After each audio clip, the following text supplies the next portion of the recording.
Një natë me shi do të ndryshonte përgjithmonë jetën e një babai të përkushtuar dhe të një sipërmarrëseje të pamëshirshme. Fati do t'i bashkonte përmes punës, raskapitjes dhe një fëmije që kishte nevojë për vëmendje. Mes raporteve urgjente dhe përgjegjësive mbytëse, dy botë krejtësisht të ndryshme do të përplaseshin në mënyrë të papritur. Para se të dëgjoni këtë rrëfim të pabesueshëm, mos harroni të abonoheni në kanal për më shumë histori emocionuese. Shiu binte fort mbi dritaret e ndërtesës korporative në kryeqytet kur Marku e shtyu me vështirësi derën e xham. Në krah mbante Olisian, vajzën e tij 6 vjeçare, e cila flinte thellë pavarësisht zhurmës së stuhisë jashtë. Çanta roz e vajzës lëkundej në ritmin e hapave të lodhur të babait, i cili mezi i mbante sytë hapur pas një tjetër dite raskapitëse. Ndërtesa ishte pothuajse bosh në atë orë. Vetëm disa punonjës të pastrimit dhe disa të përkushtuar si ai, ende qëndronin aty, duke luftuar kundër afateve të pamundura dhe kërkesave që dukeshin se nuk kishin fund. Marku e vendosi Olisian me kujdes në një nga poltronat e recepcionit të katit të 20, duke e mbuluar me xhaketën e tij para se të shkonte te tavolina e tij. Para kompjuterit, numrat dukeshin sikur vallëzonin në ekran. Raporti që duhej të ishte gati të nesërmen në mëngjes kërkonte një analizë komplekse që, në kushte normale, do të merrte të paktën 3 ditë për t'u përfunduar siç duhet. Por Marku nuk e kishte këtë luks. Jo kur qiraja ishte e prapambetur, kur plani shëndetësor i Olisias duhej rinovuar dhe kur çdo lek bënte diferencën në jetën e tij. Gishtat e tij fluturonin mbi tastier ndërsa përpiqej të injoronte dhimbjen e kokës që i rëndonte në tëmtha. Her pas here, shikonte Olisian, duke u siguruar që ajo vazhdonte të flinte qetësisht. Vajza kishte ngrënë një sanduiç të thjeshtë në mensën e kompanisë para se të vendosej aty, tashmë e mësuar me atë rutinë që ishte bërë e zakonshme që kur dadoja kishte dhënë dorëheqjen. Ishte atëherë kur dëgjoi zhurmën e takave të larta që jehoi në korridor. Marku nuk kishte nevojë të shikonte për të ditur kush po afrohej. Kiara Aliu, sipërmarrësja e re që drejtonte atë kompani me dorë të hekurt, rrallë shihej nëpër korridore pas orarit të punës, por kur shfaqej, do të thoshte se diçka e rëndësishme po ndodhte ose se dikush ishte gati të kishte një natë shumë të gjatë përpara. Kiara ndaloi pas Markut, duke vëzhguar qetësisht ekranin e kompjuterit për disa sekonda. Sytë e saj të errët analizonin çdo grafik, çdo numër, çdo projekcion me saktësinë e dikujt që kishte ndërtuar një perandori financiare para të 30-tave. Marku ndjeu praninë e saj dhe u kthye, duke u përpjekur të fshinte nervozizmin që e pushtonte gjithmonë në praninë e shefes. Të dhënat e rajonit të jugut janë të paqëndrueshme, tha ajo pa paraprake, duke treguar një seksion specifik të raportit. Më duhet një analizë e re krahasuese me 3 mujoret e fundit. Për nesër në mëngjes. Marku mori frym thellë, duke u përpjekur të llogariste mendërisht sa kohë do të merrte ajo kërkesë e re nga orari i tij tashmë i ngjeshur. Zonja Aliu, me gjithë respektin, unë tashmë po punoj në raportin që ju kërkuat pasdite. Nëse përfshi këtë analizë të re. Atëherë përfshije, e ndërpreu ajo, zëri i saj duke mbajtur tonin e akullt si gjithmonë. Nuk jam e interesuar për justifikime, Marku. Jam e interesuar për rezultate. Ishte në këtë moment që Kiara vuri re figurën e vogël të mbledhur në poltronën pranë. Olisia kishte lëvizur gjatë gjumit dhe një tufë flokësh kafe i kishte dalë nga xhaketa që e mbulonte. Për një fraksion sekonde, diçka kaloi nëpër fytyrën normalisht të palvizshme të Kiarës, diçka që Marku nuk dinte të identifikonte nëse ishte shqetësim, befasi, apo ndoshta edhe një shkëndijë e diçkaje më njerëzore. Vajza jote, tha ajo, më shumë si një konstatim se sa një pyetje. Po, zonje. Dadoja nuk mundi të rinte sot dhe unë. Marku filloi të shpjegonte, por Kiara tashmë kishte kthyer vëmendjen te ekrani i kompjuterit. Bëj atë që duhet të bësh, tha ajo ftohtë, por këtë herë shmangu shikimin në drejtim të Olisias. Raporti duhet të jetë në tavolinën time në 7 të mëngjesit. Marku pohoi me kokë, duke ditur se protestat do të ishin të padobishme. Vëzhgoi Kiarën që largohej nëpër korridor, hapat e saj duke jehuar derisa u zhdukën plotësisht. Pastaj ktheu vëmendjen te kompjuteri, duke ditur se kishte përpara një natë të gjatë dhe të vështirë. Orët zvarriteshin ndërsa Marku punonte pa pushim. Her pas here, Olisia lëvizte në gjumë, duke murmuritur diçka të pakuptueshme para se të zhytet përsëri në botën e ëndrave. Ai ndjente peshën e përgjegjësisë në çdo fibër të qenies së tij. Nuk ishte vetëm një punë, ishte burimi I vetëm I të ardhurave që kishte për t'i siguruar një jetë të denjë vajzës së tij. Kur më në fund përfundoi versionin e parë të raportit, ishte pas orës 2 të mëngjesit. Marku fërkoi sytë e lodhur dhe shikoi Olisian, e cila vazhdonte të flinte qetësisht. Nesër do të ishte një tjetër ditë e vështirë. Ajo do të duhej të shkonte në shkollë, ai do të duhej të punonte dhe cikli do të fillonte përsëri. Por diçka kishte ndryshuar atë natë. Mënyra se si Kiara kishte shikuar Olisian, ai moment hezitimi, kishte mbetur e gdhendur në kujtesën e Markut. Për një çast, ai kishte parë një të çarë në armaturën e padepërtueshme të sipërmarrëses më të frikshme të kryeqytetit. Marku nuk e dinte ende, por ajo e çarë do të ishte fillimi I një transformimi që do të ndryshonte jo vetëm jetën e tyre, por edhe atë të shumë njerëzve rreth tyre. Farat e një ndryshimi të thellë ishin mbjell atë natë me shi, dhe frytet e këtij transformimi do të habinin të gjithë ata që I njihnin. Ndërsa punonte, Marku kujtoi ngjarjet që e kishin çuar në atë situatë. Kishte 3 vjet që punonte në atë kompani, gjithmonë si asistent administrativ, gjithmonë duke kryer urdhra pa pyetur. Jeta e tij kishte ndryshuar në mënyrë drastike që kur lindi Olisia dhe gruaja e tij u largua pak kohë më pas, duke e lënë atë vetëm me një fëmijë të vogël dhe përgjegjësi që dukeshin se shtoheshin çdo ditë. Në vitet e para, ai kishte arritur të balanconte punën dhe prindërimin me ndihmën e fëmijëve dhe dadove të lira. Por ndërsa Olisia rritej, edhe nevojat e saj shtoheshin dhe Marku e gjeti veten të bllokuar në një cikël vicioz ku duhej të punonte më shumë për të mbajtur vajzën, por të punoje më shumë do të thoshte të kalonte më pak kohë me të. Kompania kishte qenë gjithmonë kërkuese, por me ardhjen e Kiarës Aliu 2 vjet më parë, gjërat ishin intensifikuar në mënyrë eksponenciale. Ajo kishte një reputacion që e paraprinte, e re, brillante dhe e pamëshirshme. Ajo kishte marrë përsipër kompaninë e konsulencës financiare të babait të saj të ndjer dhe e kishte transformuar atë në një nga më të suksesshmet në kryeqytet në kohë rekord. Marku admironte kompetencën e saj profesionale, por I friksoi ftohtësisë së saj. Në 2 vitet që kishte punuar në drejtimin e saj, rrallë kishte shkëmbyer më shumë se disa fjalë me të përtej udhëzimeve të punës. Kiara njihej për efikasitetin e saj, por edhe për mungesën e dukshme të empatisë me rrethanat personale të punonjësve. Atë natë, ndërsa numrat vallëzonin në ekranin e tij dhe Olisia flinte qetësisht në poltronën pranë, Marku nuk mund të imagjinonte se Kiara gjithashtu po kalonte konfliktet e saj të brendshme.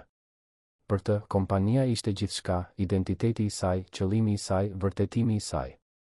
Ajo ishte rritur duke parë babajn e saj të ndërtonte atë biznes, dhe kur ai u largua pa pritur, marrja e drejtimit kishte qenë më shumë se një zgjedhje profesionale, kishte qenë një mënyrë për të mbajtur gjallë kujtimin e tij. Por suksesi kishte një çmim. Në moshën 29 vjeçare, Kiara e gjente veten vetëm në apartamentin e saj luksoz çdo natë, e rrethuar nga arritjet profesionale, por bosh nga lidhjet e vërteta njerëzore. Ajo kishte sakrifikuar marrëdhënie, miqësi dhe momente të thjeshta lumturie në altarin e ambicies.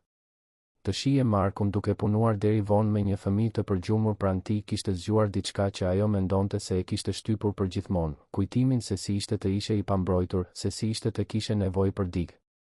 Ajo nuk mundi të definonte saktësisht atë që ndjeu në atë moment, por ishte mjaft e fortë për ta bërë atë të hezitonte për herë të parë pas vitesh. Ndërsa orët kalonin, Marku përfundoi versionin e parë të raportit, por dinte se do të duhej të bënte rregullime në mëngjes. Syt I digjnin nga lodhja dhe ai ndjente një presion të njohur në tëmtha që tregonte fillimin e një dhimbje koke. Shikoi Olisian, e cila flinte thellë, një buzëqeshje e vogël në buzë, ndoshta duke ëndërruar diçka të mirë. Në atë moment, Marku mori një vendim që nuk dinte se do të ishte hapi I parë. Një udhëtim I transformues. Ai vendosi se, pa marrë parasysh se çfarë do të ndodhte në të ardhmen, nuk do të humbiste kurrë nga syt atë që ishte me të vërtetë e rëndësishme në jetën e tij. Puna ishte e nevojshme, por Olisia ishte thelbësore. Dhe ndoshta, vetëm ndoshta, kishte një mënyrë për të balancuar të dyja pa sakrifikuar asnjërin. Ajo që Marku nuk dinte ishte se, disa kate më lart, Kiara gjithashtu po merrte vendime që do të ndryshonin rrjedhën e jetës së tyre.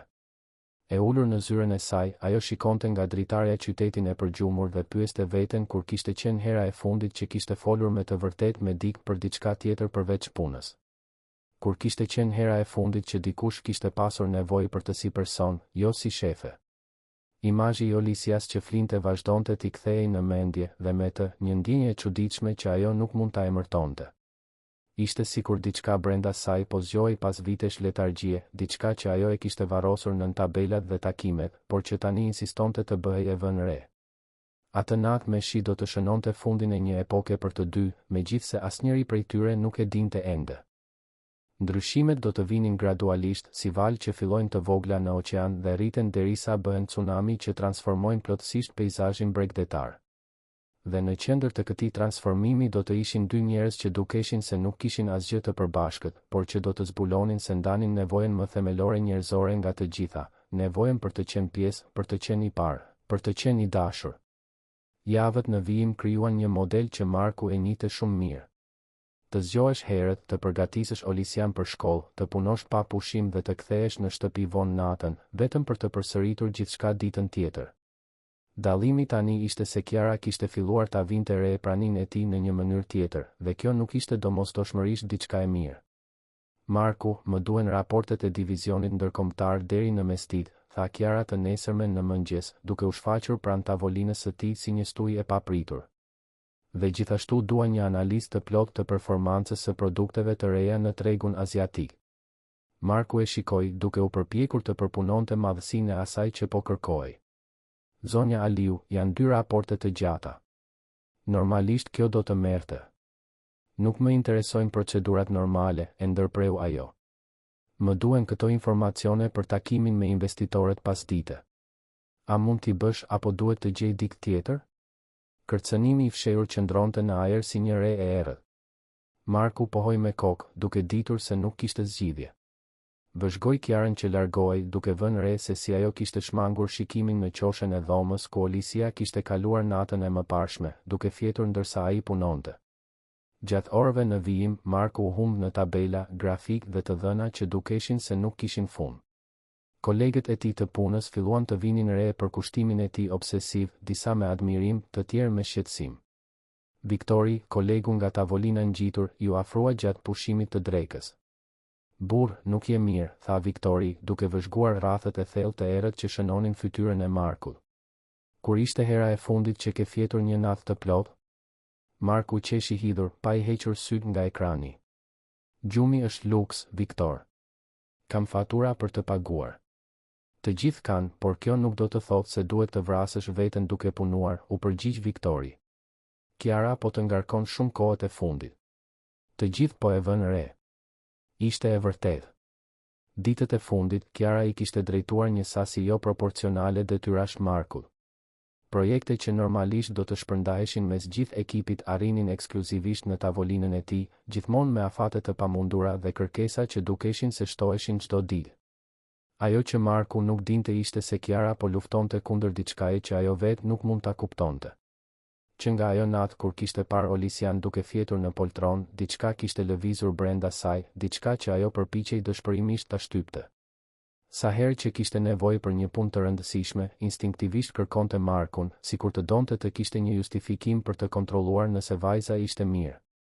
Pas ditën e asaj dite, gjatë takimit me investitorët, Kiara prezantoi raportet që Marku kishte përgatitur. Të dhënat ishin të paqarta, analiza ishte e thellë dhe projeksionet ishin pikërisht ato që i duheshin për të impresionuar partnerët ndërkombëtar.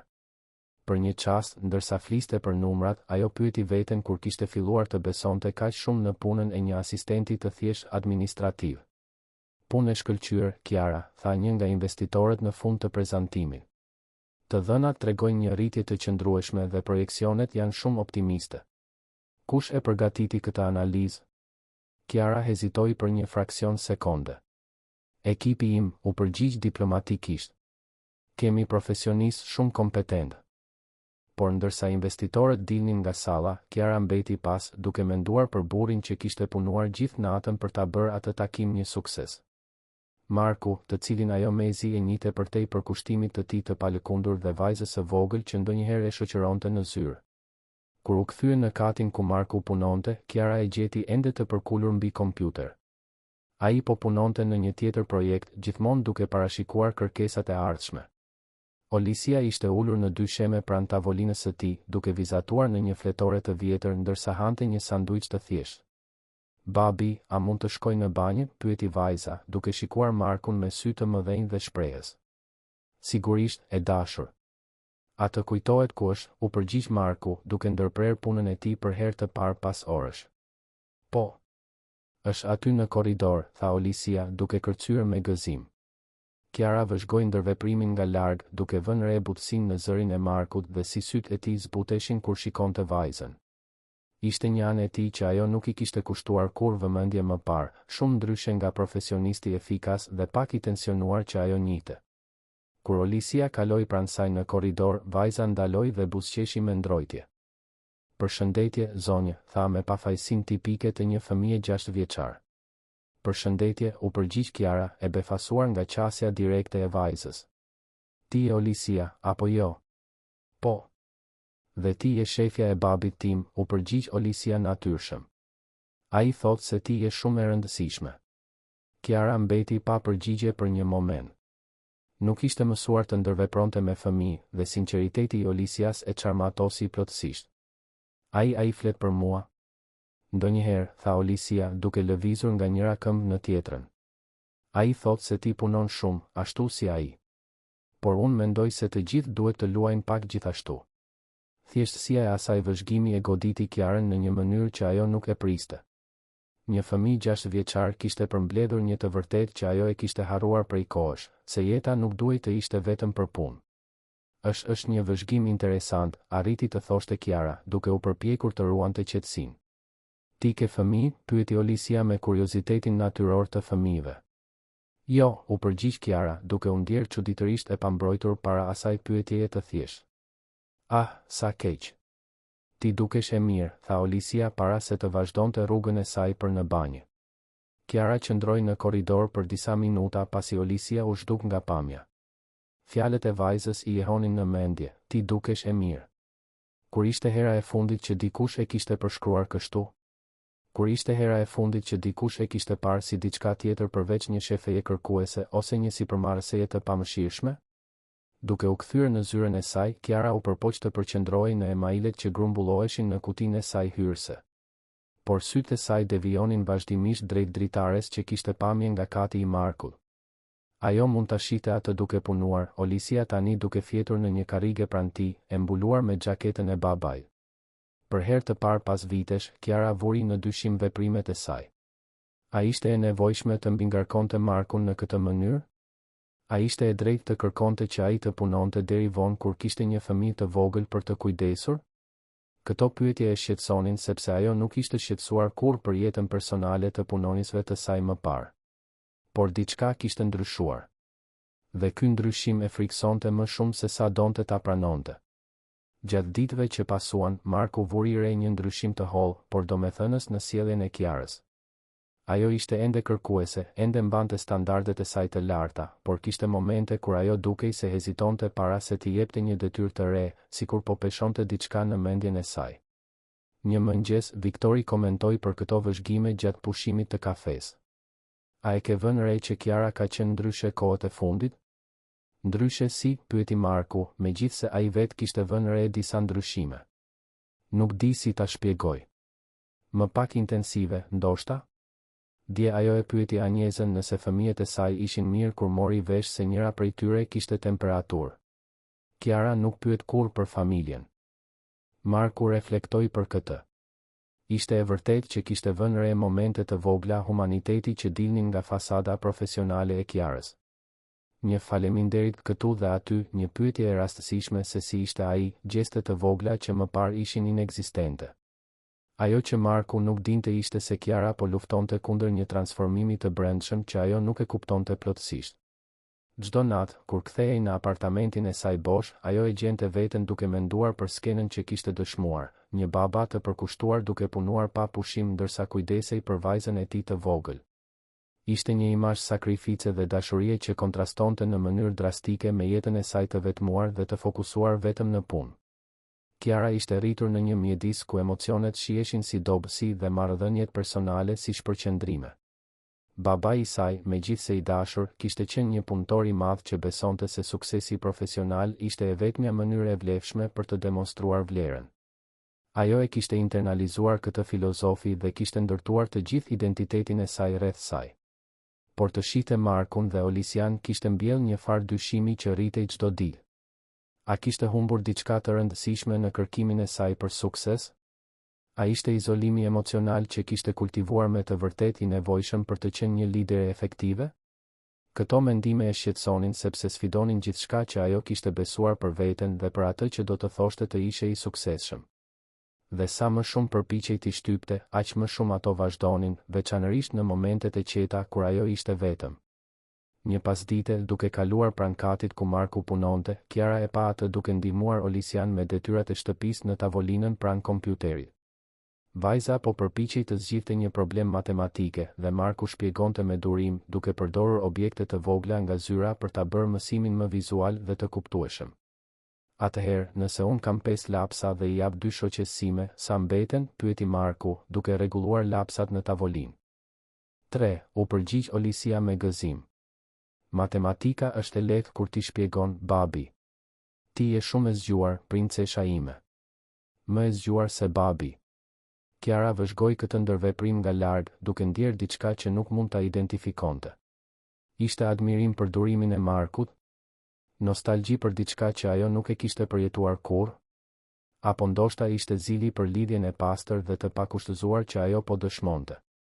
Atë natë, vetëm në apartamentin e saj, Kiara u përpoq të kujtonte herën e fundit që dikush I kishte treguar aq shumë dashuri sa Marku I tregonte Olisias çdo ditë. U përpoq të kujtonte herën e fundit që dikush ishte shqetësuar sinqerisht për mirëqenien e saj, përtej çështjeve profesionale.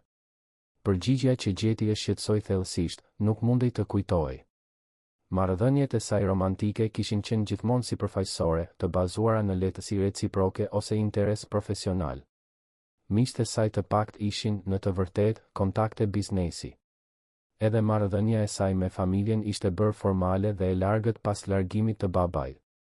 Për herë të parë pas vitesh, Kiara vuri në dyshim nëse çmimi që kishte paguar për suksesin ia vlente me të vërtetë. Dhe kjo pyetje do të bëhej katalizatori për ndryshime që ajo as nuk I imagjinonte se ishin të mundshme. Ndërkohë, Marku vazhdonte rutinën e tij raskapitse, pa e ditur se gjestet e tij të vogla të përkushtimit atëror po shkaktonin një revolucion të heshtur në zemrën e gruas që ai e konsideronte të paarritshme. Çdo moment butësie me Olisian, çdo sakrificë që bënte për të, çdo demonstrim se dashuria ishte më e rëndësishme se suksesi profesional, po shkrinte ngadalë vite mbrojtjeje emocionale që Kiara kishte ndërtuar rreth vetes. Transformimi ishte I ngadalë dhe pothuajse I padukshëm, por po ndodhte. Dhe si Marku ashtu edhe Kiara ishin gati të zbulonin se ndryshimet më të mëdha në jetë shpesh fillojnë me momentet më të vogla të humanitetit të ndarë. Ishte një mëngjes tipik I së enjtes kur Marku zbuloi gabimin që mund t'i kushtonte miliona kompanisë. Ndërsa por I shikonte dokumentet financiare për takimin 3 mujor, sytë e tij të trajnuar kapën një mospërputhje në numrat e investimeve që kishin kaluar pa u vënë re nga të gjithë të tjerët, përfshirë Kiarën.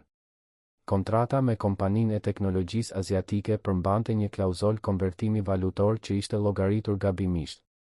Gabimi do të rezultonte në një humbje të konsiderueshme nëse nuk korrigjohej para nënshkrimit përfundimtar, I cili ishte caktuar për atë pasdite. Marku kontrolloi numrat 3 herë, konsultoi kurset historike të këmbimit dhe konfirmoi dyshimet e tij. Reagimi I tij I parë ishte të kërkonte Kiarën menjëherë, por ajo ishte në një videokonferencë të rëndësishme me partnerët e Singaporit. Marku shikoi orën dhe kuptoi se nuk kishte kohë për të humbur. Takimi I nënshkrimit do të ndodhte pas 4 orësh dhe çdo vonesë mund të shkatëronte muaj negociatash. Pa hezitim, Marku u zhyt në llogaritje. Rifuti të gjithë analizën financiare, rregulloi projeksionet dhe përgatiti një version të ri të kontratës me vlerat e sakta. Gishtat e tij fluturonin mbi tastier ndërsa Olisia luante qetësisht pranë tij, e mësuar të shihte babain e saj në një gjendje përqendrimi intensiv. Babi, a je mirë? Duart po të dridhen, vëzhgoi Olisia duke ngritur syt nga vizatimet e saj. Marku ndaloi për një moment dhe shikoi duart e tij. Ishte e vërtet, një dridhje e hollë ishte shfaqur në gishtat e tij, frut I lodhjes ekstreme dhe tensionit të vazhdueshëm. Jam mirë, e dashur. Babi është thjesht pak I lodhur. Por ai nuk ishte mirë. Dhimbjet e kokës ishin bërë konstante, shikimi I tij mjegulloi në fund të ditës dhe ai kishte humbur gati 5 kg javët e fundit. Marku ja atribuonte gjithçka stresit të punës, duke ignoruar shenjat se trupi I tij po arrinte limitin. Kur Kiara më në fund doli nga videokonferenca, Marku po priste jashtë zyrës së saj me një dosje në duar dhe një shprehje serioze në fytyrë. Zonja Aliu, më duhet t'ju flas urgjentisht për kontratën e Teçazia. Marku, jam vonë për një tjetër takim. Çfarëdo qoftë, mund të pres, tha Kiara, duke u përpjekur të kalonte pranë tij. Në fakt, nuk mundet, këmbënguli Marku, me një vendosmëri që I befasoi të dy. Ka një gabim domethënës në llogaritjet e konvertimit valutor. Nëse nënshkruajmë kontratën siç është, do të humbim afërsisht 3,5 milionë në 2 vjet. Kiara ndaloi papritur. Çfarë the? Marku hapi dosjen dhe I tregoi llogaritjet origjinale pranë korrigjimeve të tij. Klauzola e rregullimit valutor në pikën 4.3 bazohet në një normë fikse që nuk merr parasysh paqëndrueshmërinë historike të monedhës. Këtu janë numrat e saktë. Kiara mori dokumentet dhe I ekzaminoi me kujdes. Sytë e saj kaluan çdo rresht, çdo llogaritje, çdo projekcion. Gradualisht, shpreha e saj ndryshoi nga padurimi në befasi, pastaj në diçka afër respektit. Si e zbulove këtë, pyeti ajo, me kuriozitet të vërtetë. Unë gjithmonë rishikoj të gjitha kontratat e rëndësishme, u përgjigj Marku thjesht. Është pjesë e punës sime të verifikoj nëse gjithçka është e saktë. Jo, në fakt nuk është, tha Kiara ngadalë. Kjo duhej të kishte qenë përgjegjësi e departamentit financiar dhe juridik. Ti e shpëtove kompaninë nga një humbje e konsiderueshme. Marku mbeti në heshtje, duke mos ditur si t'i përgjigjej asaj që dukej si një lavdërim nga Kiara. Ishte hera e parë që ajo njihte publikisht punën e tij. I korrigjove të gjitha, pyeti ajo. Po, zonjë. Versioni I ri është gati për takimin e pasdites. Kam përgatitur gjithashtu një shtesë që shpjegon ndryshimet në mënyrë që avokatët të mund t'i rishikojnë shpejt. Kiara shikoi Markun për një kohë të gjatë, sikur po e shihte për herë të parë. Punë e mirë, tha ajo më në fund, fjalë që ajo rrallë I shqiptonte. Takimi I pasdites ishte një sukses. Investitorët aziatik u impresionuan nga thellësia e analizës financiare dhe nga korrigjimet që ishin bërë. Kontrata u nënshkrua pa probleme dhe kompania siguroi një fitim të konsiderueshëm falë ndryshimeve që Marku kishte zbatuar. Gjatë takimit, Kiara përmendi diskretisht se korrigjimet ishin identifikuar nga ekipi I saj I analizës. Por sytë e saj kërkuan Markun disa herë gjatë prezantimit dhe ai vuri re se diçka kishte ndryshuar në mënyrën se si ajo e shikonte. Pasi të gjithë dolën nga salla e takimeve, Kiara mbeti pas me Markun. Për atë që ndodhi sot, filloi ajo. Ishte thjesht puna ime, zonjë, e ndërpreu Marku modestisht. Jo, nuk ishte thjesht puna jote, tha Kiara me vendosmëri. Ti shkove përtej asaj që pritej dhe kjo nuk kaloi pa u vënë re. Marku pohoi me kokë, por shpreha e tij mbeti neutrale. Ai kishte mësuar të mos priste shumë njohje në punën e tij. Sa kohë ke që punon këtu, pyeti Kiara, duke e befasuar Markun me pyetjen personale. 3 vjet, zonjë, u përgjigj ai. Dhe para kësaj? Kam punuar në disa kompani konsulence. Gjithmonë në fushën administrative dhe financiare. Kiara pohoi me kokë në mënyrë të menduar. Ti ke formim në financa? Kam diplom në administrim dhe specializim në menaxhim financiar, u përgjigj Marku. I bëra të gjitha duke studiuar natën, pasi lindi Olisia. Kjo informacion befasoi Kiarën. Ajo kishte menduar se Marku ishte thjesht një asistent administrativ pa kualifikime specifike.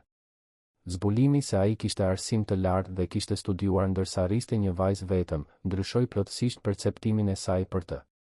Pse nuk e përmende kur formimin tënd më parë, pyeti ajo. Marku ngriti supet. Askush nuk më pyeti kurrë.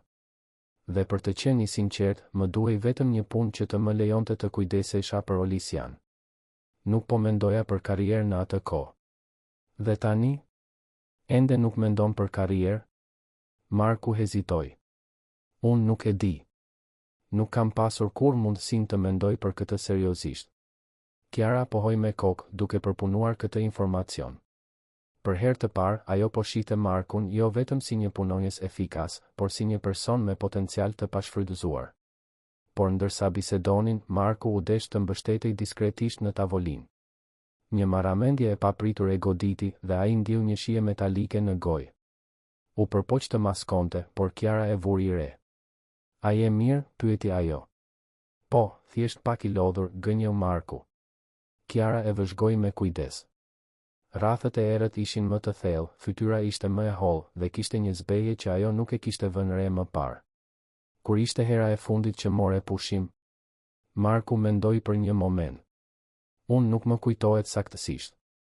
Marku, çdo punonjës ka të drejtë për pushime dhe pushim, tha Kiara.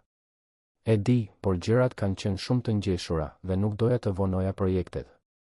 Filloi Marku. Ti nuk je përgjegjës për të gjitha projektet e kompanisë, e ndërpreu Kiara. Ndoshta është koha të mendojmë për rishpërndarjen e disa përgjegjësive. Marku u panikos. Zonja Aliu, nëse kam bërë diçka gabim. Nuk ke bërë asgjë gabim, tha Kiara shpejt. Përkundrazi. Ndoshta është koha të njohim zyrtarisht vlerën e punës tënde. Marku nuk dinte çfarë të thoshte. Ishte hera e parë pas vitesh që dikush njihte jo vetëm përpjekjen e tij, por potencialin e tij. Dhe sado e çuditshme të dukej, ky person ishte Kiara Aliu, gruaja që ai e kishte konsideruar të ftohtë dhe të pandjeshme. Por ndërsa ecte drejt tavolinës së tij, Marku ndiu një tjetër episod marramendjeje. Këtë herë u desh të mbahej në murin e korridorit për të mos rënë. Olisia, e cila po e priste, vrapoi e shqetësuar. "Babi, a je i sëmur?" pyeti ajo, duke mbajtur dorën e tij. "Jo, e dashur. Babi ka nevojë vetëm për pak ujë," tha Marku, duke detyruar një buzëqeshje. Por ai dinte se nuk ishte vetëm etje apo lodhje. Trupi i tij po dërgonte sinjale të qarta se nuk do ta përballonte atë ritëm për shumë kohë. Pyetja ishte, çfarë të bënte pa humbur punën që i duhej kaq shumë? Në ditët pas episodit me kontratën e Teçazia, Marku vuri re një ndryshim të hollë, por domethënës në mënyrën se si Kiara e trajtonte. Ajo filloi ta përshëndeste në mëngjes, diçka që nuk e kishte bërë kurrë më parë. Kur kalonte pranë tavolinës së tij, ndonjëherë ndalonte për të bërë pyetje rreth projekteve që nuk ishin urgjente, sikur po kërkonte justifikime për të biseduar. "Si janë numrat e divizionit të Amerikës së Jugut?" pyeti ajo një pasdite, megjithse dinte se ai raport nuk ishte prioritet. "Po përparojnë mirë, zonja Aliu. Duhet ta kem analizën e plot deri të enjten," u përgjigj Marku, duke vënë re se ajo dukej më pak e nxituar se zakonisht. "Shkëlqyer. Dhe si është Olisia? A u adaptua mirë në shkollën e re?" Marku u befasua nga pyetja personale. "Po, i pëlqen shumë. Ka bërë disa miqësi të reja." "Sa mirë," tha Kiara, dhe Marku pati përshtypjen se ajo donte të thoshte diçka më shumë, por nuk dinte si ta vazhdonte bisedën. Këto ndërveprime të shkurtra, por domethënëse, filluan të bëheshin më të shpeshta. Kiara zbuloi se i dëshironte këto momente të vogla lidhjeje njerëzore, megjithse nuk dinte mirë si t'i fillonte ose t'i mbante. E gjithë jeta e saj ishte strukturuar rreth efikasitetit dhe objektivitetit, dhe tani e gjente veten duke dëshiruar diçka më subjektive dhe emocionale. Një pasdite, kur Marku po rishikonte kontratat ndërkombëtare, Olisia ju afrua me një vizatim që sapo kishte përfunduar. "Babi, bëra një vizatim të familjes son," tha ajo me gëzim. Marku shikoi letrën dhe pa dy figura të kapura për dore, një burr i gjatë dhe një vajzë e vogël, në një diell të verdhë shkëlqyes. "Është e bukur, e dashur. Jemi ne të dy?" "Po.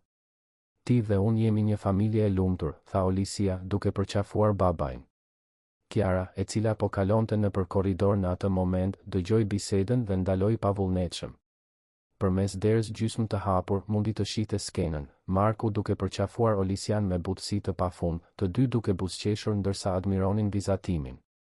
Ishte një imazh i lumturisë së thjeshtë dhe të vërtetë që e preku thellë. Por ishte atëherë kur Olisia bëri një vëzhgim që përshkoi zemrën e Kiarës si një shigjet. "Babi, a mendon se një ditë familja jon mund të bëhet më e madhe? Si, nëse ti gjen dikë të mirë për të qenë nëna ime?" Marku mbeti në heshtje për një moment, qartazi i prekur nga pyetja. "Nuk e di, e dashur. Por nëse kjo ndodh një ditë, do të ishte me dikë shumë të veçantë që të do aq shumë sa unë." "Do të më pëlqente kjo," tha Olisia me mendim. "Do të ishte bukur të kisha dikë tjetër për të qenë pjesë e përqafimeve tona." Kiara u largua shpejt duke ndjerë lot të papritur që i digjnin sy. Ajo bised kishte prekur diçka të thellë brenda saj, një nevojë për përkatësi që ajo as nuk e dinte se e posedonte. Ideja për të qenë pjesë e diçkaje më të madhe, për të zgjedhur dhe dashur, për të qenë pjesë e një familjeje ishte njëkohësisht e tmerrshme dhe e mrekullueshme. Atë natë, Kiara e kishte të vështirë të flinte. Vazhdonte të mendonte për fjalët e Olisias rreth bërjes së familjes më të madhe dhe për përgjigjen e dashur të Markut rreth gjetjes së dikujt të veçantë. A do të ishte e mundur për dikë si ajo, që kishte ndërtuar të gjithë jetën e saj rreth kontrollit dhe distancës emocionale, të gjente një vend në atë lloj dashurie të pakushtëzuar? Ndërkohë, Marku gjithashtu po reflektonte për bisedën me Olisian. Kishte vite që nuk mendonte seriozisht për marrëdhënie romantike. Energjia e tij ishte e gjitha e fokusuar në mbijetesë dhe kujdesin për vajzën. Por kohët e fundit, veçanërisht që kur Kiara kishte filluar të tregonte një anë më njerëzore, ai e kishte gjetur veten duke imagjinuar si do të ishte të kishte dikë me të cilin të ndante jo vetëm përgjegjësitë e jetës, por edhe momentet e tij të vogla të gëzimit. Megjithatë, gjendja e tij fizike vazhdonte të përkeqësoj. Dridhjet në duar u bën më të shpeshta, dhimbjet e kokës ishin konstante, dhe ai kishte zhvilluar një pagjumësi kronike që e linte edhe më të raskapitur. Gjatë takimeve, ndonjëherë duhej të mbështetej diskretisht në tavolinë për të mos treguar dobësinë e tij. Viktori ishte i pari që komentoi drejt për drejt për pamjen e tij. Marku, kur ishte hera e fundit që ke shkuar te mjeku? Nuk ke një fytyrë të mirë. Jam mirë, këmbënguli Marku, megjithse dinte se nuk ishte e vërtetë. Burr, je dukshëm më i holl, ke rrath të zinj që duken si vrima dhe duart po të dridhen tani. Kjo nuk është të jesh mirë. Marku shikoi duart e tij dhe pa se Viktori kishte të drejtë. Dridhja ishte më e theksuar se sa kishte vënë re. Kam nevojë vetëm për disa pushime, tha ai, duke u përpjekur ta minimizonte situatën. Kur ishte hera e fundit që more pushime? Marku u përpoq të kujtoi, por nuk mundi. Që kur lindi Olisia, nuk kishte marrë më shumë se disa ditë pushim të rastësishme, zakonisht kur ajo ishte e sëmurë. Pikërisht, tha Viktori, duke interpretuar sakt heshtjen e tij. Ti duhet të kujdesesh për veten, burr. Olisia ka nevojë që ti të jesh i shëndetshëm. Ky vëzhgim e goditi Markun me forcë të plotë. Ai ishte aq i shqetësuar për të siguruar financiarisht për Olisian saqë kishte neglizhuar plotësisht shëndetin e tij. Po sikur t'i ndodhte diçka atij, çfarë do të ndodhte me vajzën e tij? Por edhe me këto shqetësime që rriteshin në mendjen e tij, Marku nuk mund të imagjinonte si të ndalonte. Faturat do të vazhdonin të vinin, Olisia do të vazhdonte të kishte nevojë për kujdes, dhe ai ishte gjithçka që ajo kishte në boll. Pesha e kësaj përgjegjësie dukej se po konsumonte trupin e tij, por ai nuk shihte alternativë.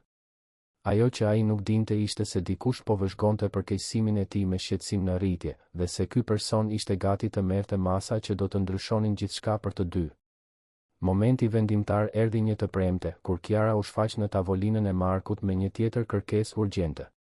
Këtë herë, ajo donte një analizë të plotë të tregut për fundjavë, duke përfshirë projekcione që do të kërkonin kërkime të gjera dhe modelim të dhënave komplekse.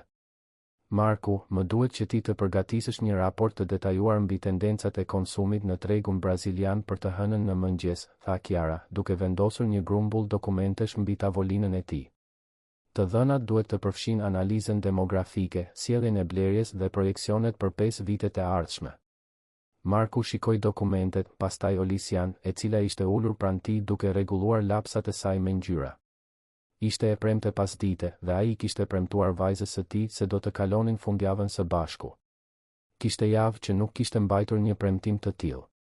Zonja Aliu, filloi Marku me kujdes, ky lloj analize normalisht i merr ekipit ton të kërkimit një javë të tërë për ta përfunduar. Dhe nesër është e shtunë. Jam në dijeni se është fundjavë, tha Kiara ftohtë.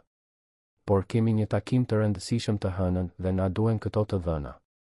Marku mori frym thellë. Koka i rënkonte, duart i dridheshin lehtë dhe ai ndjente se ishte në limitin e forcave të tij. Por më e rëndësishmja se kjo, ai kishte premtuar Olisias se do ta çonte në festivalin e shkollës të shtunën, diçka që ajo e priste me javë të tëra. Unë nuk mund ta bëj këtë, tha Marku, zëri i tij duke e befasuar vetë atë. Kiara ndaloi në mes të korridorit dhe u kthye ngadalë. Si ashtu, nuk mundesh. I premtova vajzës sime se do të kalonim fundjavën së bashku. Ajo ka një festival në shkollë nesër dhe unë kam anuluar shumë angazhime me të kohët e fundit. Heshtja që pasoi ishte shurdhuese. Punonjës të tjerë që ishin afër ndaluan fshehurazi për të vëzhguar skenën, duke ditur se askush nuk I kishte thënë kur jo Kiarës Aliu. Marku, a je në dijeni se paga jote varet nga disponueshmëria jote për të përmbushur kërkesat e kompanisë, tha Kiara, zëri I saj rrezikshëm I qetë. Jam, u përgjigj Marku, duke befasuar veten me vendosmërinë e tij. Por jam gjithashtu në dijeni se jam baba para se të jem punonjës. Olisia ka nevojë për mua dhe unë nuk do ta zhgënjej atë përsëri. Kiara mbeti në heshtje për një kohë të gjatë, duke studiuar fytyrën e vendosur të Markut. Ishte hera e parë pas vitesh që dikush e sfidonte hapur, pa frikë nga pasojat. Dhe më befasuese ishte fakti se sfida ishte e bazuar në diçka kaq njerëzore. Ti po më thua se vajza jote është më e rëndësishme se puna jote, pyeti ajo. Unë po them se disa gjëra në jetë janë më të rëndësishme se puna, u përgjigj Marku, duke e shikuar drejt në sy. Dhe vajza ime është padyshim njëra prej tyre. Olisia, e cila kishte dëgjuar bisedën, shikoi nervozisht mes babait dhe Kiarës. Babi, a do të shkarkosh? Pyeti me pafajësinë brutale të fëmijëve. Marku u ul në gjunjë pranë vajzës. Nuk e di, e dashur. Por pa marrë parasysh çfarë ndodh, unë do të jem në festivalin tënd nesër. Premtoj. Kiara vëzhgoi ndërveprimin mes babait dhe vajzës, duke parë mënyrën se si sytë e Markut zbuteshin kur fliste me Olisian, mënyrën se si vajza I besonte plotësisht. Ishte diçka që ajo nuk e kishte përjetuar kurrë, një lidhje e pastër dhe e pakushtëzuar. E hën, ora e parë në zyrën time, tha Kiara më në fund, para se të largohej.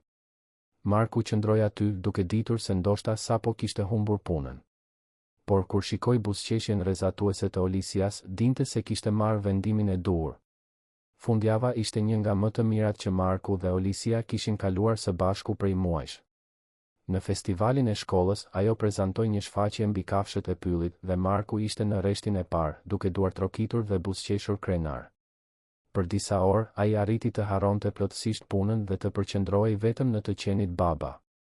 Por të hënën, kur po shkonte drejt zyrës së Kiarës, Marku ndjente stomakun e ngushtuar. Ai kishte kaluar të dielën duke përgatitur cvën e tij dhe duke menduar se si do t'i shpjegonte Olisias se do të duhej të shpërnguleshin në një apartament më të vogël. Ashensori ishte plot kur Marku hyri dhe Kiara ishte aty, e ndaluar në fund. Ata u pan shkurtimisht, por nuk shkëmbyen fjalë. Marku vuri re se ajo dukej ndryshe, më e menduar, më pak autoritare se zakonisht. Ishte kur ishin mes katit të 10 dhe të 11 që Marku ndjeu botën të rrotullohej. Marramendja që e kishte shqetësuar prej javësh u intensifikua papritur, shikimi I tij u errësua dhe ai ndjeu këmbët t'i dobësoheshin. Babi, bërtiti Olisia, e cila ishte pranë tij, duke I mbajtur dorën. Marku u përpoq të mbështetej në murin e ashensorit, por ishte tepër vonë. Trupi I tij u shemb dhe gjëja e fundit që pa para se të humbiste ndjenjat ishte Kiara që vraponte drejt tij. Kur Marku ra pa ndjenja, I gjithë ashensori u panikos. Olisia filloi të qaj, duke mos kuptuar se çfarë po ndodhte me babain. Por ishte Kiara ajo që mori kontrollin e situatës. Dikush shtyp butonin e emergjencës, bërtiti ajo, duke u ulur në gjunjë pranë Markut dhe duke kontrolluar frymëmarrjen e tij. Dhe telefononi menjëherë urgjencën. Kiara u kthye nga Olisia, e cila po qante dëshpërimisht. Olisia, dëgjo mua. Babi yt do të jetë mirë, por kam nevojë që ti të jesh një vajzë e guximshme tani, dakord? Olisia pohoi me kokë mes lotëve dhe Kiara e tërhoqi pranë, duke e përqafuar ndërsa kontrollonte vazhdimisht shenjat vitale të Markut. Ishte hera e parë që ajo mbante një fëmijë në krah dhe ndjeu një mbrojtje instinktive që nuk e kishte përjetuar kurrë më parë. Kur mbërritën paramedikët, Marku po fillonte të rimerte vetë dijen.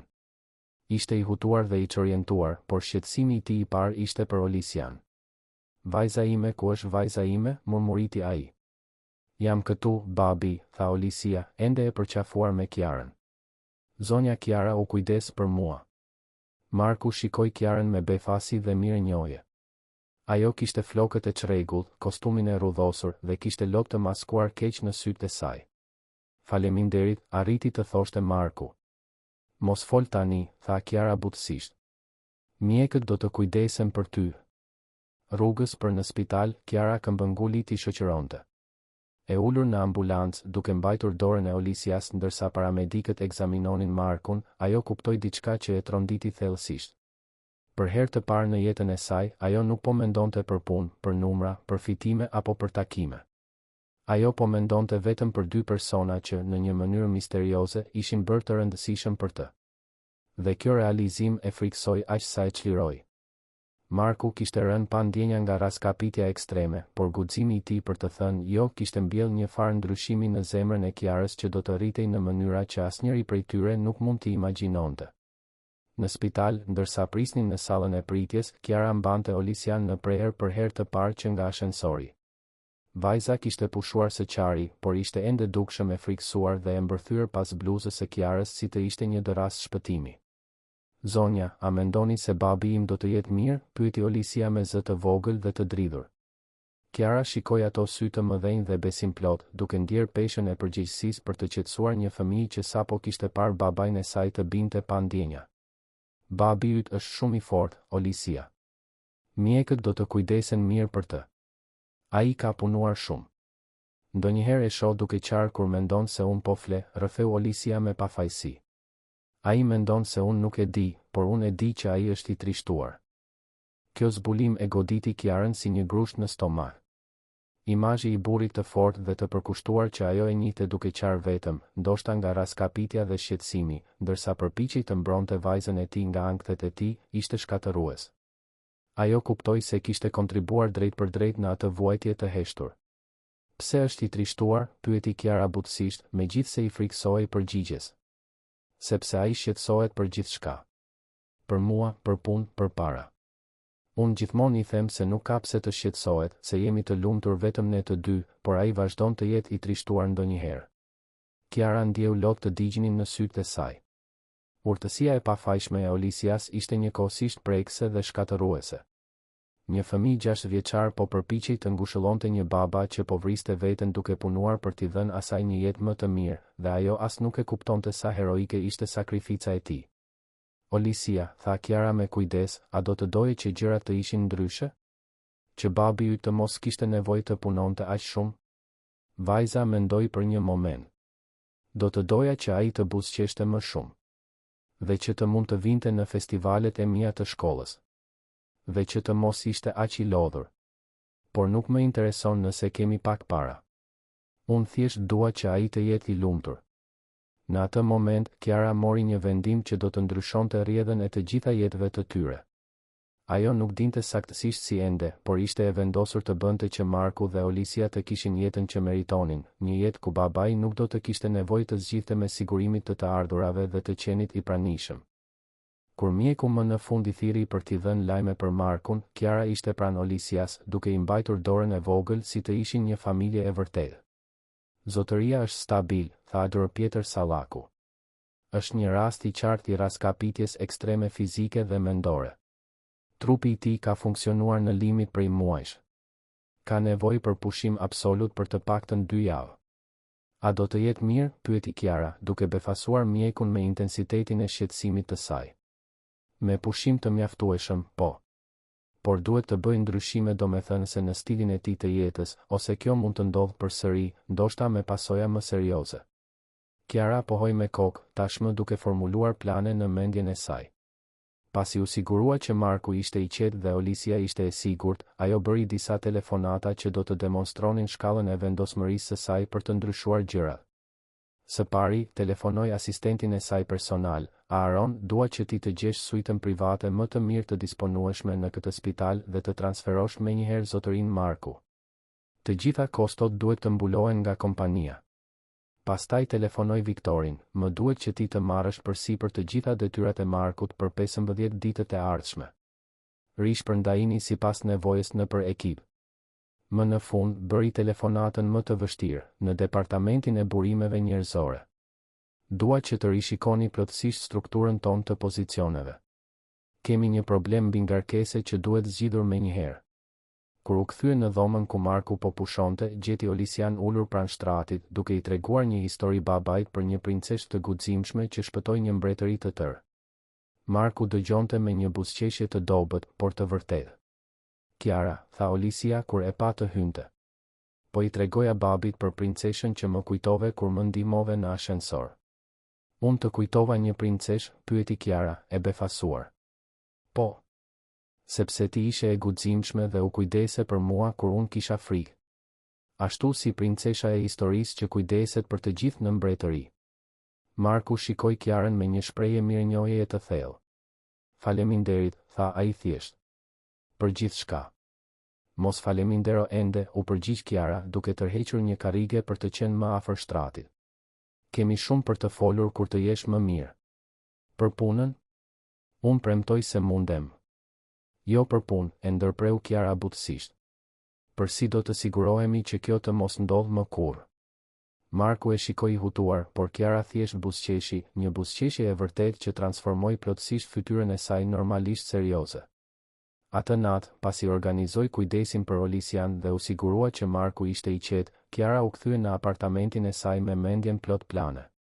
Për herë të parë në jetën e saj të rritur, mendimet e saj nuk ishin të përqendruara në fitime apo strategji korporative, por në si të përdorte fuqinë dhe burimet e saj për të bërë një ndryshim në jetën e dy personave që, në një mënyrë misterioze, ishin bërë më të rëndësishëm për të sesa suksesi I saj. Gruaja që kishte hyrë në atë ashensor ishte ndryshe nga ajo që kishte dalë prej tij. Dhe ndryshimet që do të vinin do të ishin vetëm fillimi I një transformimi që asnjëri prej të treve nuk mund ta kishte imagjinuar. Në spital, diagnoza ishte e qartë, raskapitje ekstreme, kequshqyrje dhe shenja të stresit kronik të rëndë. Mjeku shpjegoi se trupi I Markut kishte arritur kufirin dhe se ai do të kishte nevojë për të paktën 2 javë pushim absolut. Zotëria duhet të kuptoj se injorimi I këtyre shenjave mund të ketë pasoja shumë serioze, tha Dr. Pjetër Sallaku, duke vëzhguar analizat. Organizimi I tij ka funksionuar në modalitetin e emergjencës prej muajsh. Nëse nuk kujdeseni për këtë tani, mund të zhvilloni probleme serioze kardiake. Marku pohoi dobët me kokë nga shtrati I spitalit publik, I shqetësuar jo për shëndetin e tij, por për sa do të kushtonte ajo shtrim në spital dhe si do t'i paguante faturat nëse nuk punonte për 2 javë. Ishte atëherë kur një infermiere hyri në dhomë. Marku? Ka një transferim të autorizuar për suitën private në katin e 8. Të gjitha kostot janë mbuluar tashmë. Marku u hutua. Duhet të ketë një gabim. Unë nuk kam sigurim privat. Nuk ka gabim, zotëri. Transferimi u kërkua nga zënëje, Kiara Aliu. Marku u përpoq të protestonte, por ishte shumë I dobët për të argumentuar. Disa orë më vonë, ai u gjet në një suitë të rehatshme me pamje nga kopshti I spitalit.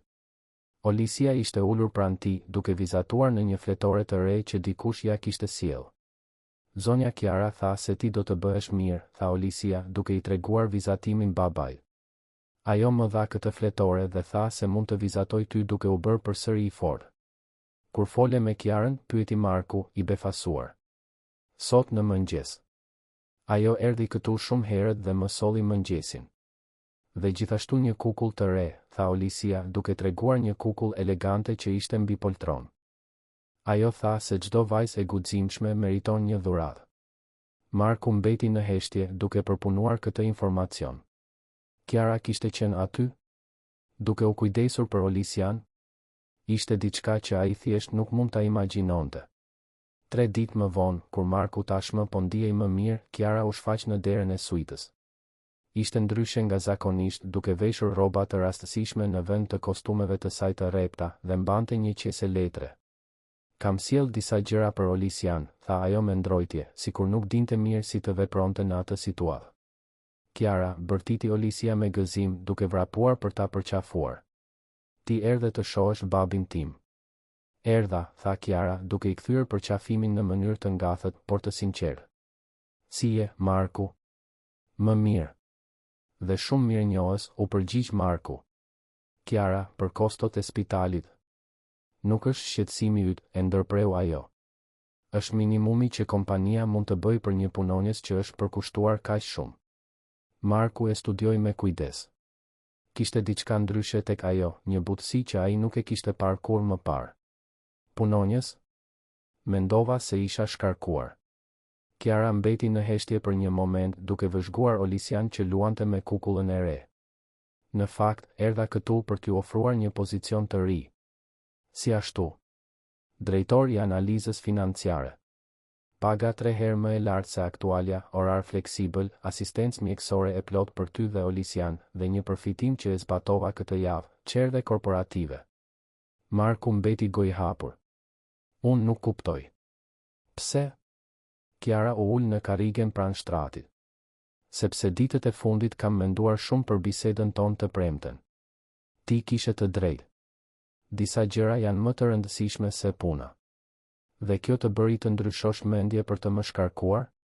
Marku, ti më bëre të kuptoj diçka që e kisha humbur nga syt prej kohësh, tha Kiara, duke shikuar nga dritarja. Kur ti u rrëzove në ashensor dhe pash Olisian duke qarë, e dëshpëruar kuptova se isha duke kontribuar në shkatërimin e një familjeje. Dhe kjo nuk është ajo që unë dua të jem. Olisia ju afrua shtratit duke u ngjitur për të qëndruar pranë babait. Babi, Kiara tha se nëse ti pranon punën e re, unë mund të luaj me fëmijë të tjerë ndërsa ti punon. Marku shikoi Kiarën, ende duke përpunuar propozimin. Po kompania? Si e shpjegove këtë ndryshim të papritur drejtuesve të tjerë? Nuk e shpjegova. Mora vendimin dhe e zbatova, tha Kiara me një buzëqeshje të vogël.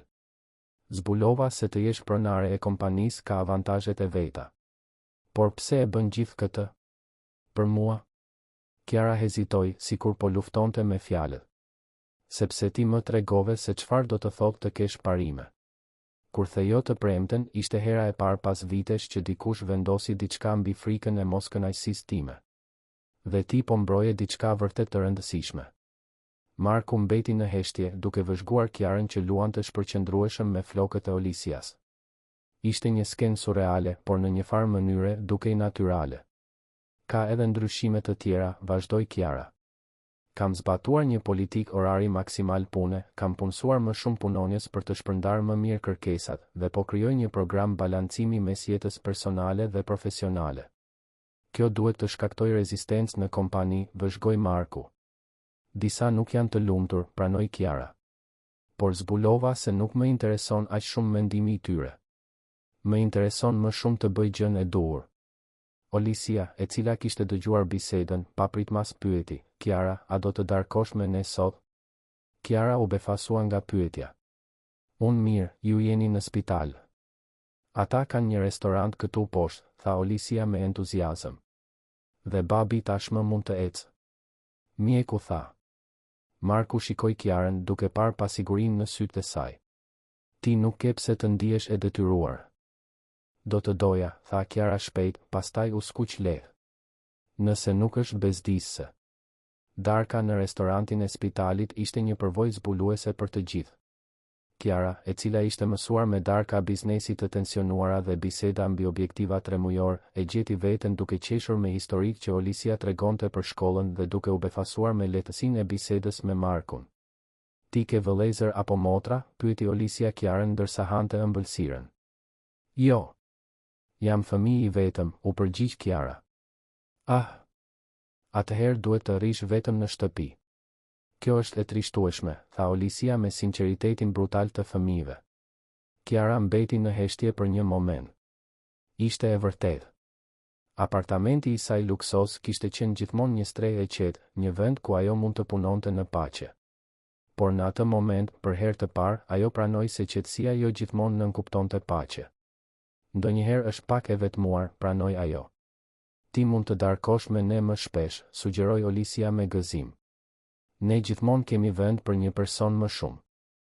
Marku buzëqeshi vajzës. Olisia, Kiara është një person shumë i zënë. Në fakt, e ndërpreu Kiara, do të doja të darkoja me ju përsëri. Nëse më pranoni. Kur u kthyen në dhomë, Olisia ra në gjumë shpejt e lodhur nga emocionet e ditës. Marku dhe Kiara vazhduan të bisedonin me zë të ulët ndërsa ajo flinte. Kiara, më duhet të pyes diçka, tha Marku. Pse gjithë kjo? Pse ke ndryshuar kaq shumë? Kiara mbeti në heshtje për një kohë të gjatë, duke vëzhguar Olisian që flinte. Sepse kur të pash duke rënë pa ndjenja dhe pash atë duke qarë, kuptova se unë isha bërë lloji i personit që shkakton vuajtje të panevojshme. Dhe kur mbajta Olisian në krahët e mi, duke ndjerë si dridhe nga frika, diçka u zgjua brenda meje që nuk e dija se ekzistonte. Instinkt amësor? Ndoshta. Apo ndoshta thjesht humanitet, tha Kiara.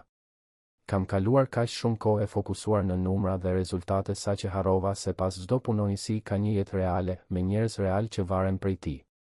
Marku pohoi me kokë. Dhe tani? Tani dua të mësoj të jem një person më i mirë. Dhe ju të dy në një farë mënyre, ju më bëni të dua të jem më e mirë.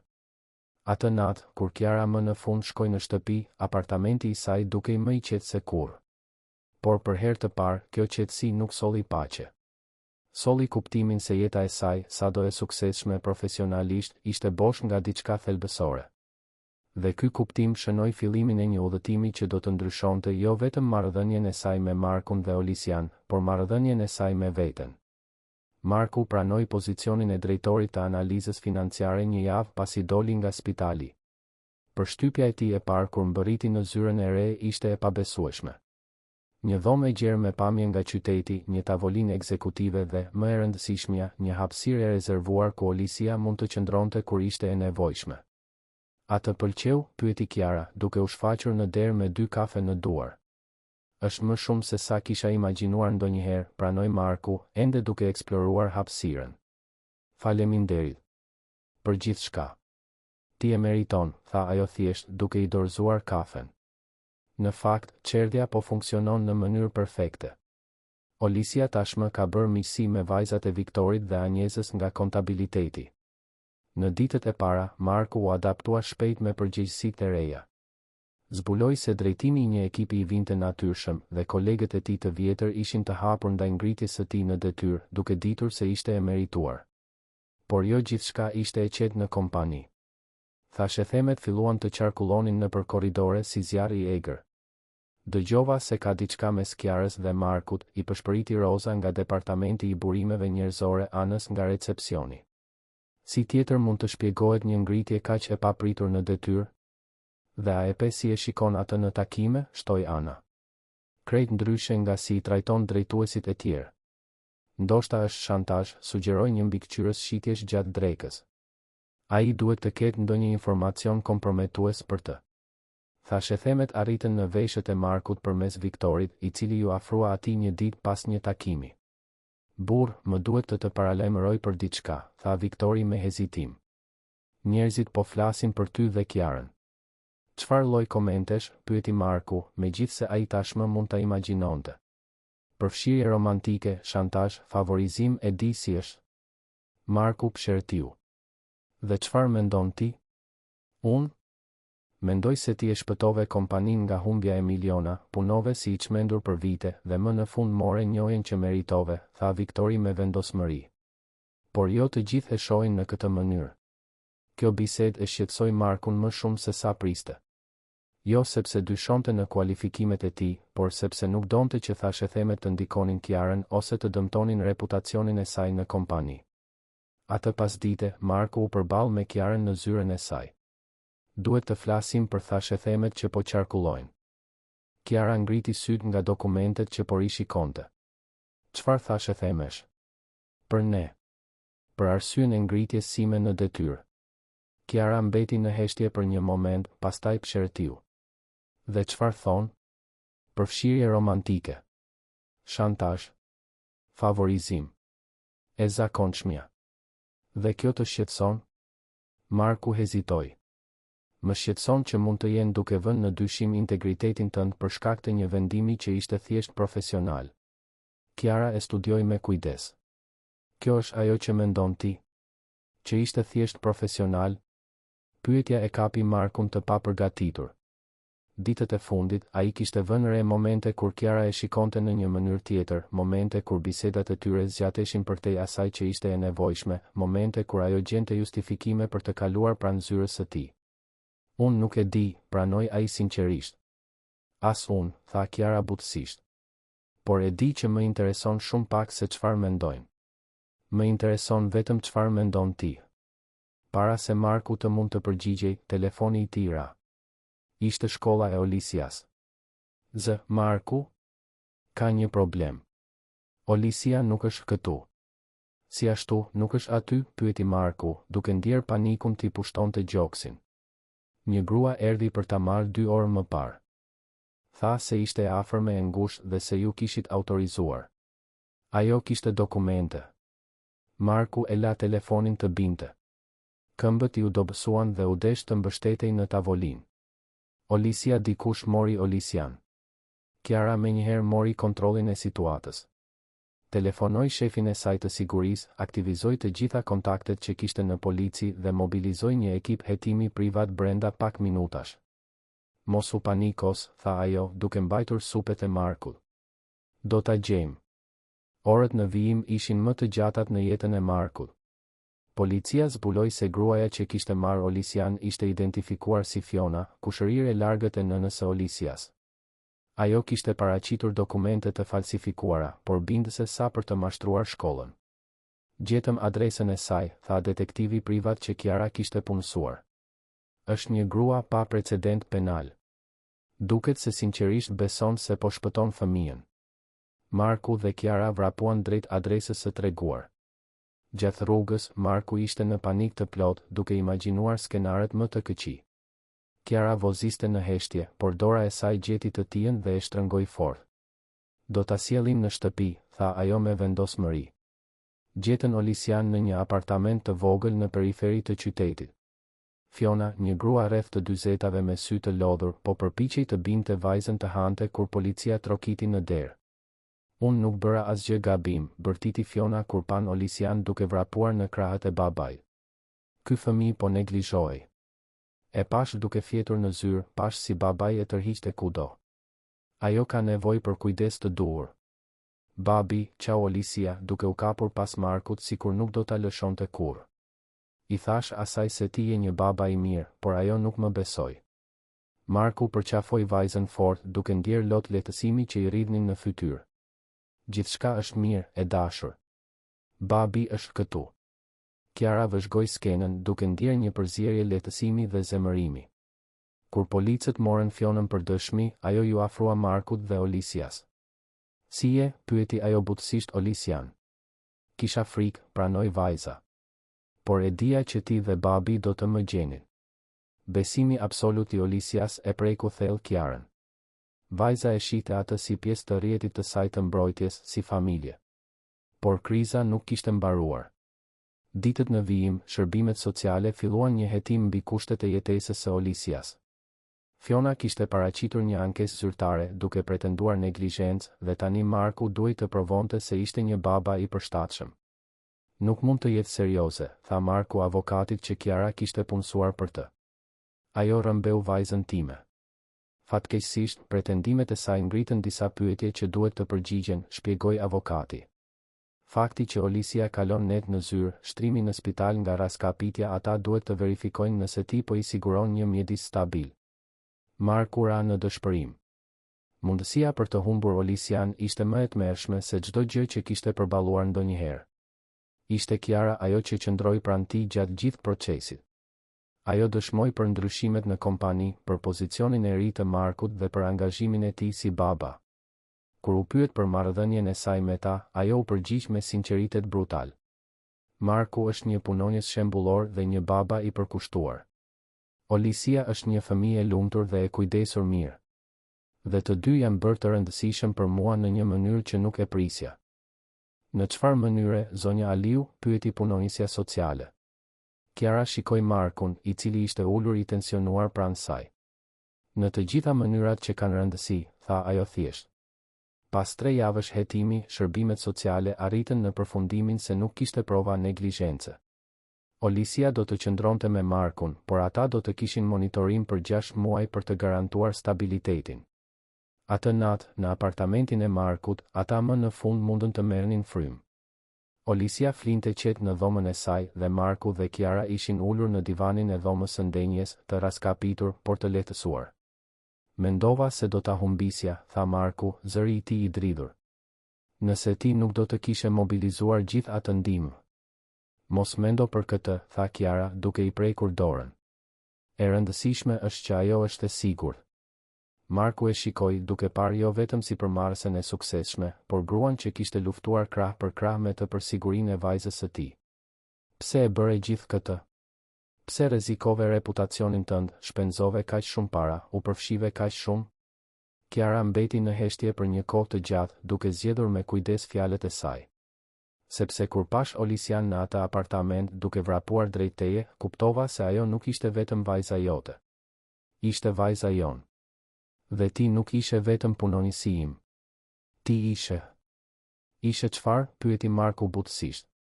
Ishe gjithçka, tha ajo, duke lejuar më në fund emocionet e saj të dilnin në sipërfaqe. Ju të dy u bëtë gjithçka për mua. Marku e shikoi në sy dhe pa aty një cenueshmëri që ajo nuk e kishte treguar kur më parë. Kiara. E di që është e ndërlikuar. E di që ka dallime mes nesh, që njerëzit do të flasin, që ndoshta nuk ka kuptim. Filloi ajo, por Marku e ndërpreu duke i vënë dorën mbi të sajën. Ka kuptim për mua, tha ai thjesht. Kam frikë, por ka kuptim. Dhe aty, në qetësinë e ngrohtë të dhomës, me Olisian duke fjetur e sigurt në dhomën e saj, diçka e re filloi të lindte mes tyre. Diçka që asnjëri prej tyre nuk e kishte planifikuar, por që të dy ishin gati ta eksploronin. 6 muaj pas krizës me Olisian, jeta kishte marrë një ritëm krejtësisht të ndryshëm për të gjithë ata.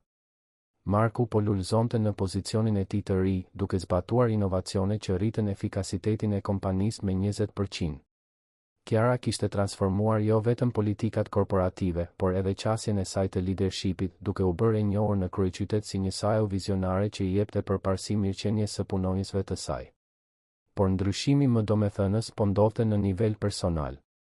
Marku dhe Kiara po ndërtonin diçka të veçantë, ngadalë dhe me kujdes, gjithmonë duke marrë parasysh Olisian në çdo hap. Babi, a mund të darkoj Kiara me ne sot? Pyeti Olisia një mëngjes të premte, ndërsa Marku po i përgatiste mëngjesin. A nuk lodhesh duke bërë të njëjtën pyetje çdo javë? Bëri shaka Marku, duke i krejur flokët vajzës. Jo. Dhe ajo gjithmonë thot po, u përgjigj Olisia me gëzim. Ajo pëlqen të darkoj me ne. Ishte e vërtetë. Ajo që kishte filluar si darka të rastësishme ishte bërë një traditë javore. Kiara kishte zbuluar se i dëshironte ato net të thjeshta më shumë se çdo takim biznesi apo ngjarje sociale e sofistikuar. Atë pasdite, Kiara u shfaq në derë me një buqet lulesh për Olisian dhe një shishe verë për Markun. Shpresoj t'ju pëlqej lazanjë, tha ajo, duke mbajtur një qese nga një restorant italian i njohur. Mendova se mund të provonim diçka ndryshe. Kiara.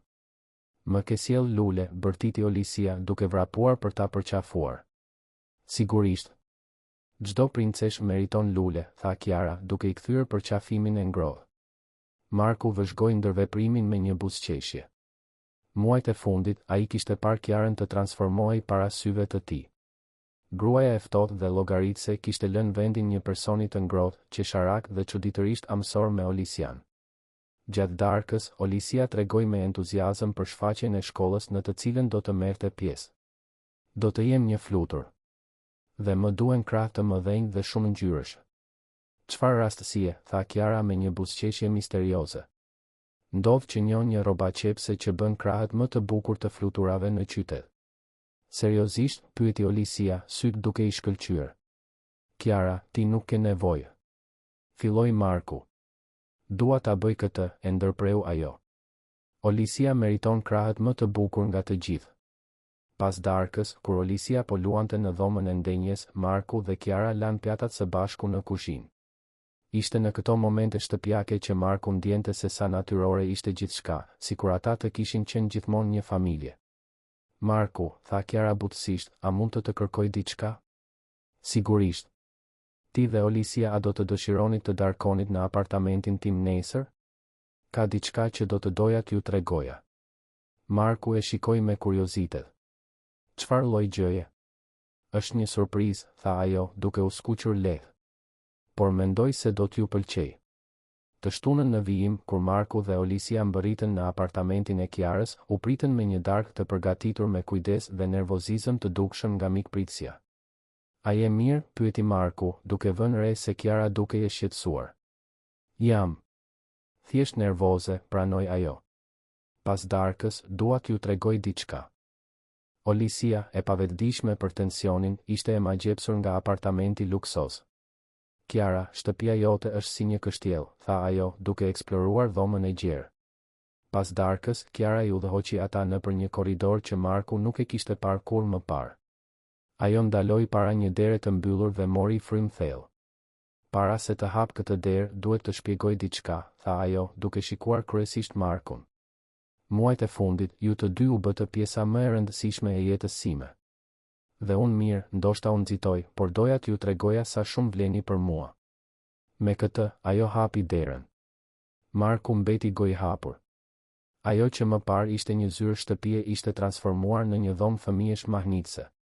Muret të pikturuara me qiell të yllëzuar, një shtrat në formë shtëpie në pemë, rafte plot me libra, një tavolinë e vogël për të vizatuar dhe lodra të organizuara me kujdes. Kiara. Filloi Marku, por u ndërprej nga bërtima e gëzimit të Olisias. Është një dhomë princeshash. Është për mua, pyeti vajza, duke vrapuar për të eksploruar çdo detaj. Nëse ti do, tha Kiara nervozisht. Mendova se mirë, nëse ju do të dëshironit të kalonit disa net këtu ndonjëherë, ose nëse. Ajo ndaloi, duke mos ditur si të vazhdonte. Marku ecte ngadalë nëpër dhomë, duke vëzhguar çdo detaj të planifikuar me kujdes. Një tavolinë shkrimi e rregullueshme për të shoqëruar rritjen e Olisias, libra të përshtatshëm për moshën e saj, madje edhe një qoshe e ngrohtë për lexim. Ishte atëherë kur pa murin e pasmë. E inkuadruar me dashuri ishte një vizatim që Olisia kishte bërë javë më parë, 3 figura të kapura për dore në një diell të verdhë shkëlqyes. Ti e ruajte vizatimin, tha Marku, duke prekur kornizën. Ishte vizatimi më i bukur që kisha parë ndonjëherë, u përgjigj Kiara. Dhe kur e shikoj, shoh atë që mund të jemi. Atë që unë do të doja të ishim. Olisia vrapoi drejt tyre, duke përqafuar këmbët e të dyve. A mund të fle këtu sot? Të lutem? Marku shikoi Kiarën, duke parë shpresë dhe frikë në sytë e saj. Olisia, kjo është shumë e veçantë. Kiara ka punuar shumë për të bërë këtë dhomë për ty. Sepse ajo na do, tha Olisia me thjeshtësinë brutale të fëmijëve. Dhe ne e duam edhe atë, apo jo, babi? Marku ndjeu fytin t'i ngushtoi. Aty ishte e vërteta që ai kishte shmangur. Po, e dashur. Ne e duam atë. Kiara mbylli syt, duke ndjer lot lehtësimi. Edhe unë ju dua, pëshpëriti. Më shumë se sa mendova ndonjëherë se ishte e mundur të doja dikë. Atë natë, pasi e vun Olisian të flinte në dhomën e saj të re, Marku dhe Kiara u ulën në balkonin e apartamentit, duke parë dritat e qytetit. Nuk e di se çfarë është kjo që kemi, tha Marku, duke i mbajtur dorën. Por dua ta zbuloj. Edhe me të gjitha komplikimet, puna, dallimet mes nesh, çfarë do të thonë njerëzit? Sidomos për shkak të komplikimeve, u përgjigj Marku. Sepse nëse arrijmë ta bëjmë këtë të funksionojë pavarësisht gjithçkaje, do të thotë se është e vërtetë. Kiara buzëqeshi, duke ndërthurur gishtat e saj me të tij. Kam një rrëfim për të bërë. Cilin? Atë natë të parë, kur të pash duke punuar me Olisian që flinte pranë teje, nuk ishte acarim që ndjeva. Ishte zili. Zili? Zili për lidhjen që kishit. Për familjen që ishit. Për diçka që unë nuk e kisha përjetuar kur, shpjegoi Kiara. Dhe diku thellë në zemrën time, unë dëshiroja të isha pjesë e kësaj. Dhe tani? Tani ndihem sikur gjithmonë kam qenë pjesë, tha ajo, duke mbështetur kokën në shpatullën e tij. 3 muaj më vonë, Marku dhe Olisia u zhvendosën zyrtarisht në apartamentin e Kiarës. Tranzicioni ishte çuditërisht i qetë, sikur ata të kishin qenë gjithmonë të destinuar të ishin një familje. Në kompani, ndryshimet e zbatuara nga Kiara kishin rezultuar në rekorde produktiviteti dhe kënaqësie të punonjësve. Kultura korporative ishte transformuar plotësisht dhe kompani të tjera filluan të kërkonin konsulencë se si të replikonin modelin e saj. A e di çfarë është ironike, tha Marku një mëngjes, ndërsa ata pinin kafe para se të shkonin në punë. Çfarë, pyeti Kiara, duke ndihmuar Olisian të mbaronte sanduiçin. Kompania nuk ka qenë kur kaq e suksesshme sa tani. Dhe ti nuk ke punuar kur më pak orë. Është sepse tani kam arsye për të shkuar në shtëpi, u përgjigj ajo, duke puthur majën e kokës së Olisias. Dhe zbulova se punonjësit e lumtur punojnë më mirë. Kush do ta mendonte, bëri shaka Marku. Një vit më vonë, një mëngjes të dielash, të 3 ishin në parkun pranë apartamentit. Olisia luante në shesh lojrash ndërsa Marku dhe Kiara e vëzhgonin nga një stol afër. Kam një tjetër surprizë për ju, tha Kiara pa pritur. Të lutem, më thuaj që nuk është një dhomë tjetër, bëri shaka Marku. Apartamenti tashmë është perfekt. Kiara qeshi, por ishte nervoze. Në fakt, është diçka ndryshe. Ajo nxori një kuti të vogël prej kadifeje nga xhepi. Marku mbeti në heshtje, duke kuptuar menjëherë se çfarë po ndodhte. Marku, para se ti dhe Olisia të hynit në jetën time, unë mendoja se e dija se çfarë ishte suksesi. Mendoja se pasuria dhe fuqia ishin të mjaftueshme. Por ju më mësuat se suksesi i vërtet është të kesh njerëz për të dashur dhe që të duan mbrapsht. Ajo hapi kutin, duke zbuluar një unas të thjeshtë, por elegante. E di që historia jon filloi në një mënyrë jo konvencionale. E di që jemi të ndryshëm në shumë aspekte. Por gjithashtu e di që dua të kaloj pjesën tjetër të jetës sime duke zbuluar se çfarë mund të ndërtojmë së bashku. Marku shikoi unazën, pastaj Kiarën, pastaj Olisian, e cila kishte pushuar së luajturi dhe po vëzhgonte me kujdes. Kiara Aliu, tha ai me një buzëqeshje, apo më kërkon të martohem me ty? Po. Po ju kërkoj të dyve të martoheni me mua. Të jemi një familje zyrtare. Po. Po. Po, bërtiti Olisia, duke vrapuar drejt tyre. Kiara do të jetë nëna ime e vërtet. Marku e mori Kiarën në krah dhe e rrotulloi duke qeshur. Sigurisht që po. Nuk mund ta imagjinoj jetën time pa ty. Kur ai e vendosi në tokë, Kiara i vendosi unazën në gisht me duar të dridhura. Faleminderit, pëshpëriti ajo. Pse? Për të më mësuar se çfarë ka vërtet rëndësi në jetë. 6 muaj më vonë, ata u martuan në një ceremoni të vogël, por të bukur. Olisia ishte shoqëruesja e nuses, duke veshur krahët më të bukur të fluturave në qytet që Kiara i kishte premtuar. Gjatë betimeve, Kiara përfshiu një premtim të veçantë për Olisian, të ishte jo vetëm mjeka e saj, por shoqja e saj, besimtarja dhe mbështetja e saj për gjithë jetën.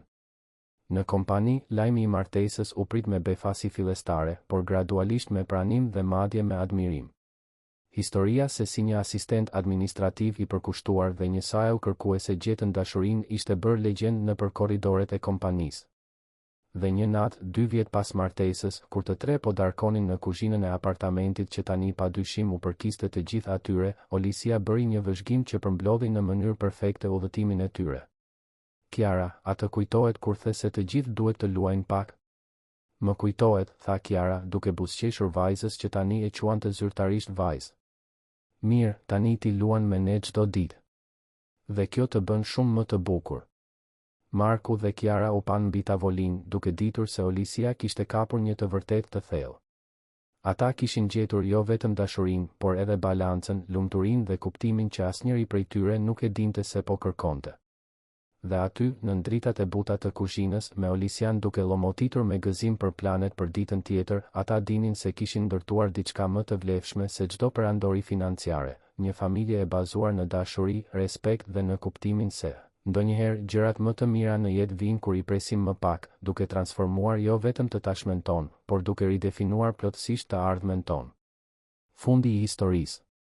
Të dashur dëgjues, shpresojmë që udhëtimi i Markut, Kiarës dhe Olisias t'i ketë prekur zemrat tuaja aq sa preku tona. Kjo histori na kujton se dashuria e vërtet mund të shfaqet në vendet më të papritura dhe të transformojë jetë në mënyra të jashtëzakonshme. Nëse jeni emocionuar me këtë narrativ, mos harroni të abonoheni në kanalin ton për më shumë histori që festojnë forcën e lidhjeve familjare dhe fuqinë transformuese të dashurisë. Lëreni like nëse kjo histori ju bëri të besoni se nuk është kur vonë për të filluar nga e para, dhe na tregoni në komente cili moment ju emocionoi më shumë. Çdo ditë sjellim rrëfime unike që eksplorojnë kompleksitetet dhe bukuritë e jetës njerëzore. Ndërveprimi juaj na motivon të vazhdojmë të tregojmë këto histori që ngrohin zemrën.